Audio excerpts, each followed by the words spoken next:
Actually आज जो nutrition exhibition day हम सेलिब्रेट करें, इसका मकसद ये है कि जो खाना न्यूट्रिशन हम कर रहे हैं, साइंटिफिकली इनकी इंपॉर्टेंस क्या है, उसमें कौन सी न्यूट्रिशन होनी चाहिए। जब हम कोई भी खाना खाते हैं उसको हम डाइजेस्ट करते हैं, तो आपको पता है कि हमें फिजिकल एक्टिविटी के लिए एनर्जी कैलोरीज़ की ज़रूरत है। वो कैलोरीज़ हमारे पास आते हैं खाने से। अब वो खाना हम कौन सी नौइयत का खा रहे हैं। आपको पता है कि आजकल डायबिटीज़, ओबेसिटी बहुत ज़्यादा है और इसका एक ही रीज़न है, वो है हमारा खाना। तो आज हम बच्चों को जो हमारा थीम है और जो एक ऑब्जेक्टिव वो ये है कि हम उनको ये सिखाएं कि कौन सा खाना हमने खाना है, उसमें कौन कौन से मैक्रो न्यूट्रिशन जो कार्बोहाइड्रेट्स है, प्रोटीन्स है, लिपिड्स है, ये होने चाहिए और कौन सी नहीं होने चाहिए। तो एक अवेयरनेस है बच्चों के लिए भी।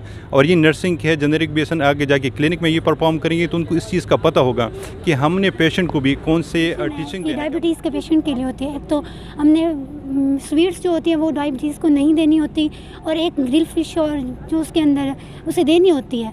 और यहाँ पे तीन लंच है, एक लंच है और एक ब्रेक, जो कि ब्रेकफास्ट है वो नॉर्मल में होता है, उसमें कि नॉर्मल में कैलोरीज होती हैं, और जो लंच होता है उससे थोड़ा ज़्यादा, और ब्रेक डिनर में वो बहुत ज़्यादा होता है उसमें।